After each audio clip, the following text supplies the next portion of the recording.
O século XVI é descrito pelos historiadores como o período em que a civilização ocidental se desenvolveu e se impôs. Na Europa, a reforma protestante deu um grande golpe no papado e na autoridade da Igreja Católica.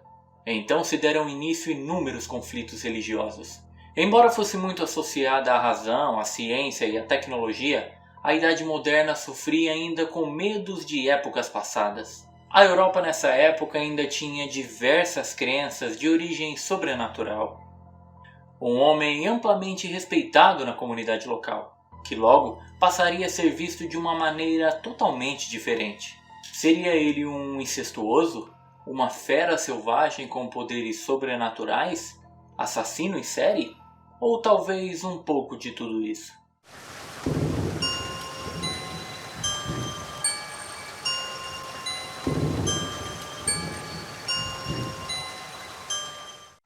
Peter Stump teria nascido perto de 1564, em uma vila chamada Eprad, perto da cidade de Bedburg, na Alemanha. Não se sabe muito sobre a vida de Peter Stump, e o que se sabe ainda é muito nebuloso. A fonte principal dos acontecimentos ocorridos na vida de Stump foi um folheto de 16 páginas publicado em Londres no ano de 1590. O folheto era denominado A Amaldiçoada Vida e Morte de Peter Stump. O panfleto foi uma tradução de uma publicação originalmente alemã. Existem ainda duas cópias dessa versão em inglês que foram descobertas pelo ocultista Montague Summers no ano de 1920. Hoje em dia, elas estão distribuídas em dois locais, no Museu Britânico e na Biblioteca Lambeth. O panfleto narra a história de Peter Stump, incluindo seus terríveis crimes e o seu julgamento, que ocorreu logo após a sua captura. Quase tudo o que sabemos sobre a vida dele está nesses 16 folhetos. Entretanto, existem alguns outros documentos, como o diário de Hermann von Weisberg, que era um vereador de Colônia, e alguns outros panfletos e ilustrações. Bom, mas agora vamos realmente conhecer o que aconteceu na vida de Stump. O que ocorreu foi que alguns moradores de Bedburg começaram a achar o seu gado morto, mas não morto de qualquer forma. Eles estavam totalmente rasgados com suas entranhas espalhadas pelo chão. Aquilo parecia o ataque de uma fera muito selvagem. Logo, todos da região começaram a pensar que poderia haver um lobisomem por ali. Pouco depois do início das mutilações de gado, infelizmente algumas mulheres e também crianças começaram a desaparecer. Mas esses desaparecimentos não duravam muito tempo. Logo, começavam a encontrar os seus corpos na mesma situação que se encontrava o gado. Até o momento, nenhuma das mortes, nem do gado e nem de crianças e mulheres tinha nada a ver com Stump. Então a pergunta é, por que um homem tão respeitado na comunidade local seria acusado de ser um assassino frio ou até um lobisomem?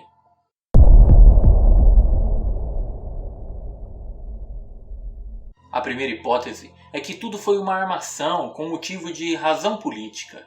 Naquela época, acreditava-se que Peter Stump poderia ser um protestante convertido. Então as acusações e o julgamento serviriam para persegui-lo por isso.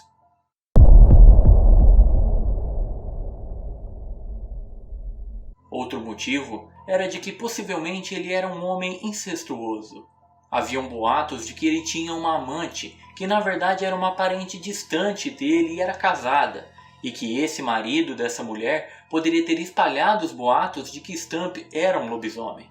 Existiram também alguns boatos na época de que ele poderia ter tido um relacionamento incestuoso com sua própria filha, e que seu filho teria sido fruto dessa relação. Todos esses boatos, obviamente, jogaram o nome dele na lama, e com certeza apoiaram qualquer acusação que fosse feita a ele.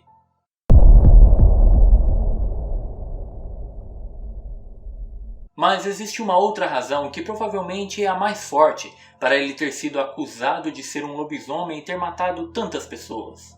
Alguns dizem que Stump se tornou suspeito dos crimes logo após ter sido visto andando na floresta à noite, justamente na noite em que caçadores contratados estavam também na floresta em busca do lobo responsável pelas mortes.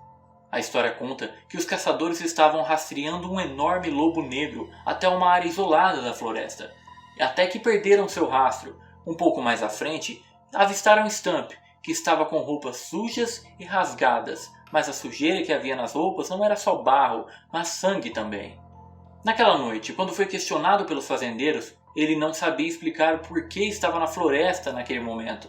E também disse não ter visto lobo algum, o que para os caçadores seria impossível, já que o lobo estava vindo bem no meio do caminho em que Peter estava. Os caçadores então o acompanharam até a sua casa e voltaram para Bedburg.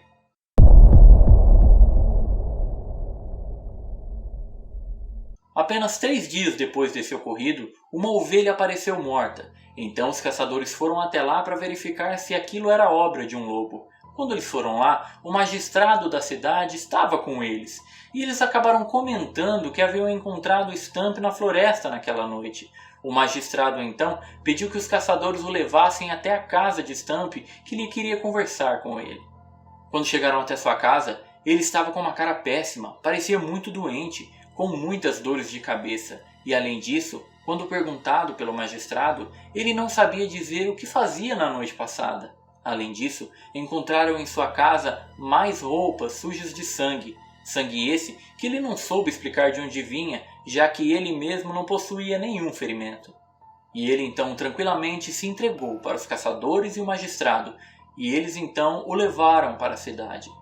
Logo, ele começou a ser interrogado de maneira nada gentil. A verdade é que ele foi dolorosamente torturado durante todo o tempo que estava ali, para que confessasse todos os seus crimes. E a tortura então começou a surtir efeito.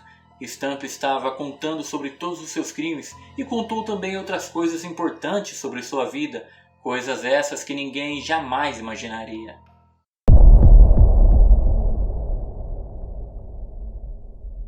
O fazendeiro afirmou ser praticante de magia negra desde os seus 12 anos de idade.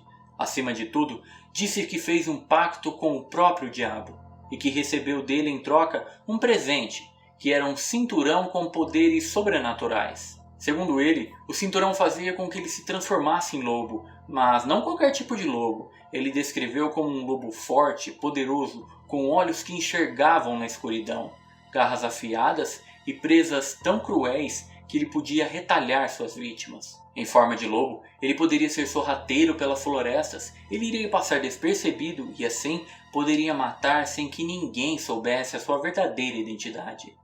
Obviamente, ele foi questionado sobre onde estava esse cinturão. Ele então respondeu que havia perdido, deixou cair pouco antes dos caçadores o encontrarem naquele dia. Sem o seu cinturão, ele se sentia incompleto. E disse também que as dores terríveis de cabeça que ele estava sentindo quando o encontraram em sua casa eram um castigo do próprio diabo por ele ter perdido o presente. O fazendeiro contou em seu julgamento diante de uma plateia aterrorizada que usou o cinturão por muitos e muitos anos com o intuito de se transformar em um lobisomem. Quando ele usava o cinturão, sentia uma sede insaciável de sangue. Logo, se viu obrigado a atacar animais. Mas pouco depois não era mais o suficiente, então ele começou a atacar vítimas humanas. Ele disse também em seu julgamento que suas vítimas foram muitas, entre elas 14 crianças e 2 mulheres grávidas, as quais ele matou e também canibalizou. Acho importante dizer que Peter Stump pode ter sim cometido todos esses crimes brutais dos quais ele falou em seu julgamento. Afinal, assassinos em série existem desde o início dos tempos. Mas devemos também lembrar que uma confissão por si só às vezes não quer dizer muita coisa. Podemos ver vários relatos de assassinos em série que aumentam o número de suas vítimas e até inventam detalhes, somente para se vangloriar de um crime que eles nem cometeram. Outra coisa é que a tortura pode fazer com que um homem fale o que queiram ouvir, apenas para que a dor passe.